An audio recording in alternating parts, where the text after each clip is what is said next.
So our next conversation is about managing difficult conversations. Who here has had to have a difficult conversation? Who here has been woefully unprepared? I know, I feel you. So we have an incredible keynote in Sarah Clatterbuck, who's going to be coming up and sharing some insights. And so to get you acquainted with Sarah, she joined Google in 2018 as the director of engineering.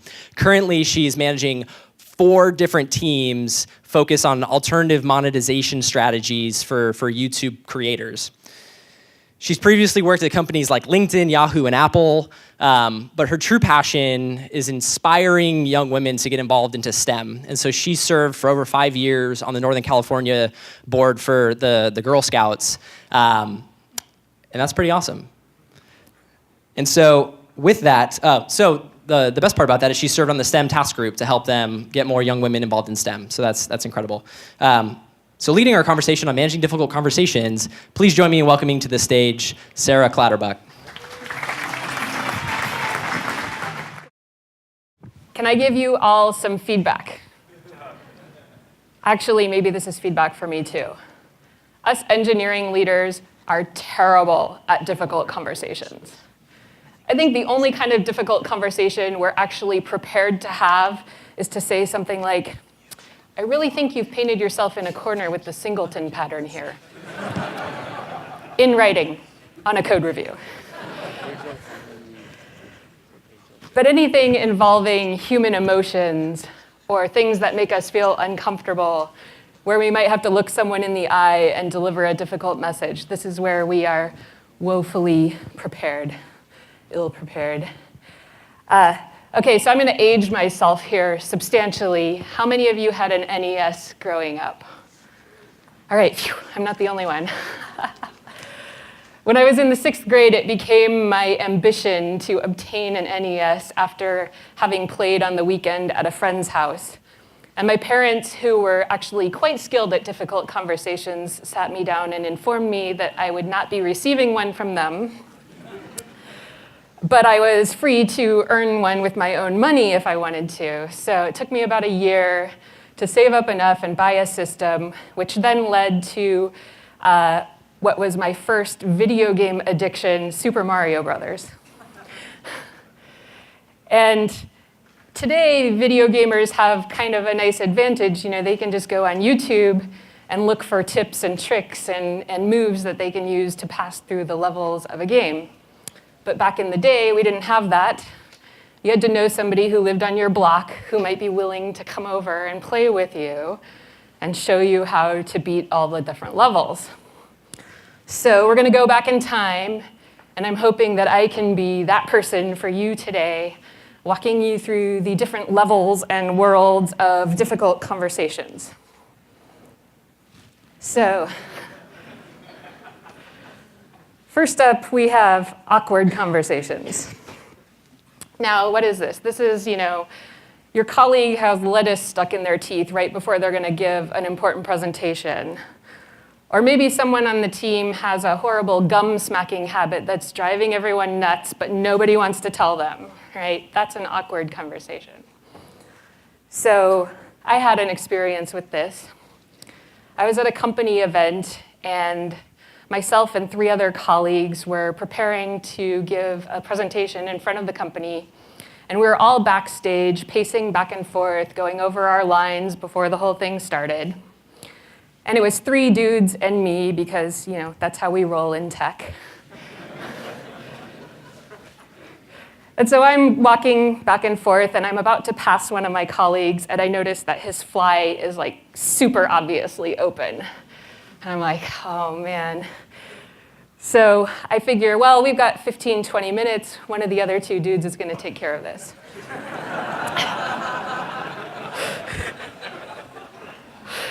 But no, we get to 2 minutes till go time, and we're still in the same situation. So I'm like, okay, I'm going to have the awkward conversation here. So the next time we pass each other doing our pacing bit, I kind of lean in and quietly say, hey man, your fly is down. Crisis averted. He didn't have to go in front of the company that way. But basically, Every gamer will tell you that there's self-talk that you have to do in addition to knowing the moves to get through the level. So the self-talk that you need to give yourself when you're preparing for an awkward conversation is that your discomfort is less important than your colleague's embarrassment, right? You're going to be saving them from a much bigger discomfort than you're about to have. So that's the self-talk. So what's the script for this? Well, it's really simple. You're just going to tell them. Ideally, you're not going to tell them in front of other people because that would defeat the whole purpose of having the awkward conversation. So you're going to be discreet. And my sort of power up tip here for this level is that you can practice on friends and family. It's a lot less awkward to tell your spouse or your kids or your friends that they have lettuce in their teeth. So do it all the time. Be that person that's going to have that conversation. And this actually wins you a lot of points with your friends because you save them embarrassment. Your colleagues appreciate it. This is like instant trust building. Like that guy knows I have his back. If we ever work together, he'll never doubt that. So moving on to level 2, alignment. We get in misalignment a lot in the industry, in companies, in organizations. It's just a natural part of doing business. And misalignment can occur because teams are working on different metrics that all of a sudden start to clash into each other and cause friction. Maybe one team is depending on another for something, but the priorities are misaligned, so the other team's not going to deliver in time for that team to do their work. These are just natural occurrences. And we have to be able to have the conversation when misalignment happens. So there's self-talk here, too, for this type of conversation. The first thing is you need to be able to walk in your colleague's shoes. This is often going to happen with peers, most likely, where you're going to have a misalignment. And you need to be able to phrase the argument from their standpoint, not just from your own standpoint. And you also need to realize that it's not personal. While you may feel a great deal of frustration, and your team may feel a great deal of frustration because you're unable to move this conversation forward, this is just a natural part of business. And it's not like this person is trying to sabotage you and your work. They're just trying to meet their metrics.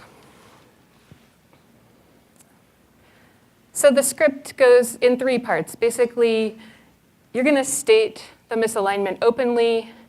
You're going to empathize with your peer. And then maybe you're going to seek to get some input. So it might go something like this. Here's a typical misalignment over technical direction. And I find that it usually helps to state their position first to demonstrate your empathy. So I might go to my colleague and say, hey, you've actually been optimizing on this project for developer ergonomics. And I've been optimizing for performance. And these are different trade-offs, and they're both really important. But they've led us to make different recommendations, and we seem to be at an impasse. What can we do to try to get into alignment? And then you can kind of wrap the conversation up with, hey, if we're unable to reach alignment, maybe we can go together to the next level to get more input on our decision. So that way you're kind of suggesting that it's okay to escalate and get input together if you need it.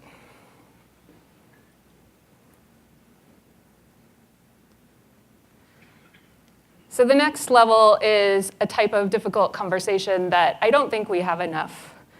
We aren't really known for our humility in technology, especially here in the Valley. And this is the apology. And you are going to make a lot of apologies when things go wrong in business and otherwise. And in case nobody's told you, you actually own accountability for everything your team does in addition to everything that you do. So even if your team screws up, maybe they do something you're not even aware of, you're actually in charge of that. You have accountability for it. And so you're going to get used, as you grow in leadership, you're going to get used to making apologies a lot. One thing to realize is that if you are willing to apologize and do it quickly, it'll actually diffuse a lot of negative emotions that might be happening. That's the self-talk. So what does the script look like? Well, you're going to own it on behalf of your team, and you're going to own the remediation for the problem. And then we'll talk about a power-up move here. So something like this might happen. Hey, we disabled those integration tests because we thought they were flaky.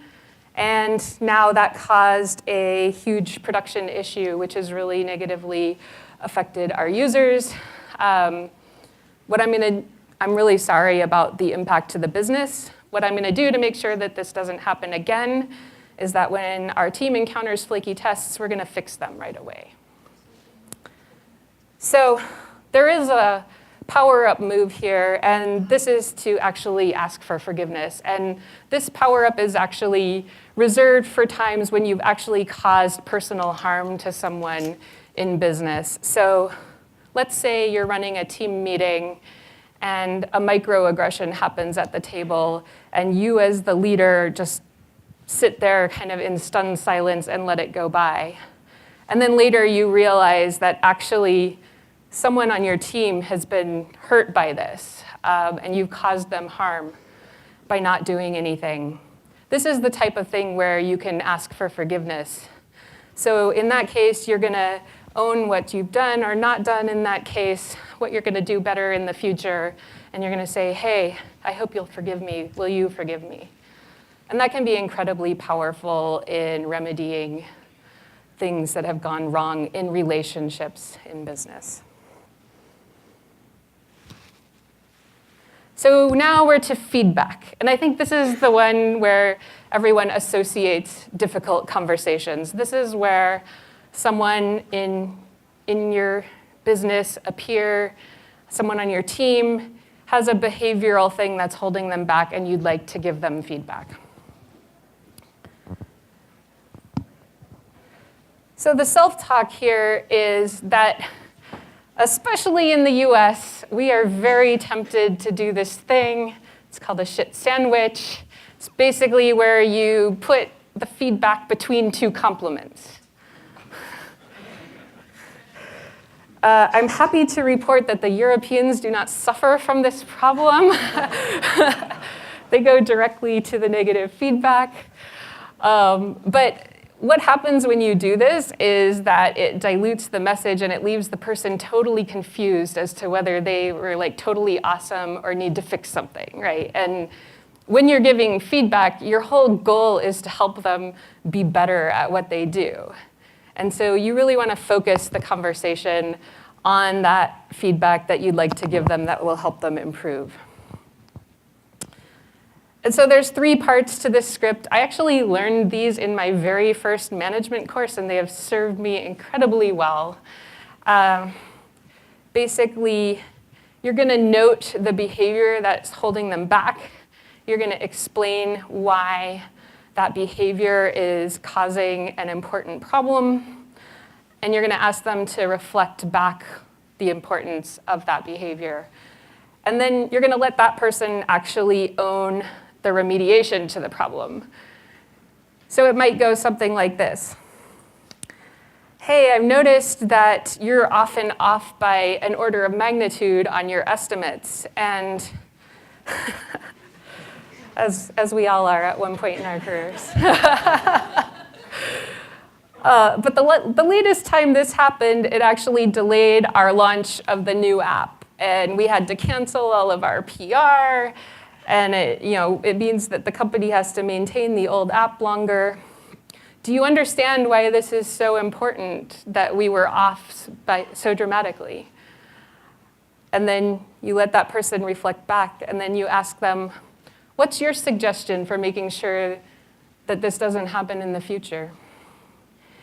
And I found that if you let the person kind of reflect and own how they can make it better in the future, they're more likely to stick to a change in behavior than if I suggest to them what I would do, right? It's an ownership thing. So last up, we have agonizing conversations. And these are conversations where you're going to have to deliver news to someone that's going to negatively impact their life, even if it's just for a short time. And I hope many of you have not had to do these kinds of conversations yet, but you're almost certainly to encounter them in a career as a leader. And this is something like you're going to lay someone off, you're going to fire them. Maybe there's going to be a major reorg that's going to completely change what they're working on, or their pay grade, or something crazy like that.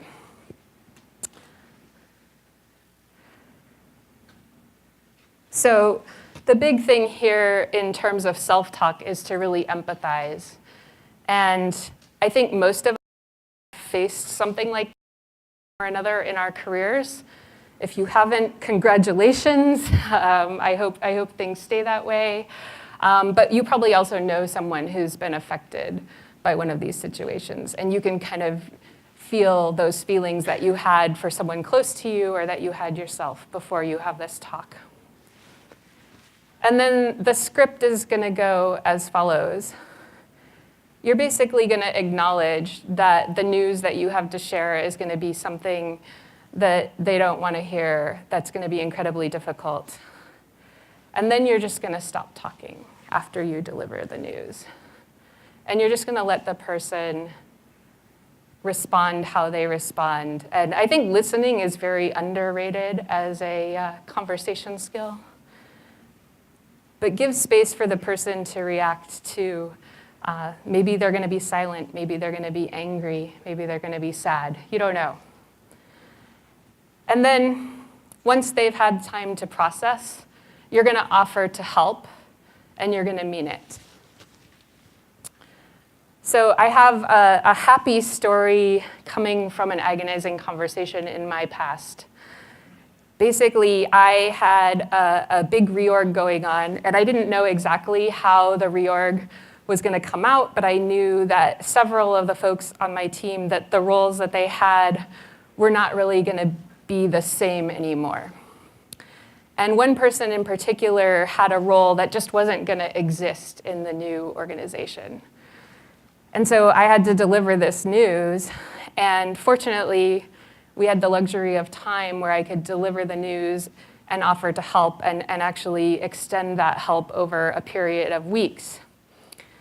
And it turned out that in talking with the engineer, we felt that a change of ladder might be interesting. There might be another ladder where they could really apply their skills. And so I was able to go to leaders in the organization on that ladder and say why I thought this engineer would be amazing in that role, and would they be willing to mentor the engineer. And so when the whole reorg went down, that's the transition that took place. And I'm really happy to report that the engineer has actually achieved at least one promotion since switching ladders in that transition. So these things can come out well in the end if you offer to help and you mean it. So I hope I've given you some tools to rescue Princess Toadstool and save the Mushroom Kingdom, or maybe just to survive the different levels of difficult conversations. Thank you.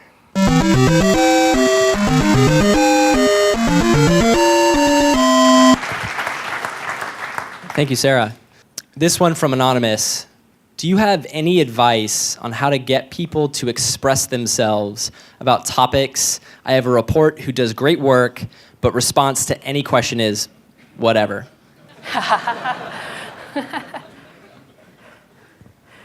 So one of the things that I've suggested for people who aren't able to express themselves, and a lot of us are introverted as engineers, is to start writing. So that was actually something I didn't mention in the asking for forgiveness. Like if you're not comfortable doing that face-to-face, sometimes you can do it in writing. And so if I have folks on my team who feel sort of cornered by a question and aren't able to sort of express themselves on the spot, I might suggest like, hey, why don't we start a document where you can write down your different opinions and then we could share it with the team. And sometimes that helps people move into expressing their opinions when they can't do it verbally for whatever reason. Wonderful, thank you. Another question from Anonymous. How do you talk to somebody who's a step 4, who doesn't admit to any faults, passes blame to others, or does not admit that there is any performance problem? Yeah, this might be a power-up. So I was actually doing this talk for a friend last night, and she asked me the same question.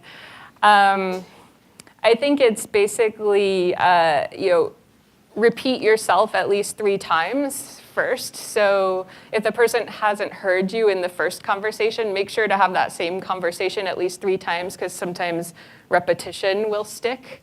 And then if it doesn't, sometimes it can help to bring other opinions to the table so that that person knows that you're not alone in that opinion, but maybe there are others who have the same feedback to share with them. So more of like an intervention style of feedback. That's what I would recommend starting with. Thank you. That's all the time we have for Q&A. Let's give Sarah a huge round of applause. Thank you.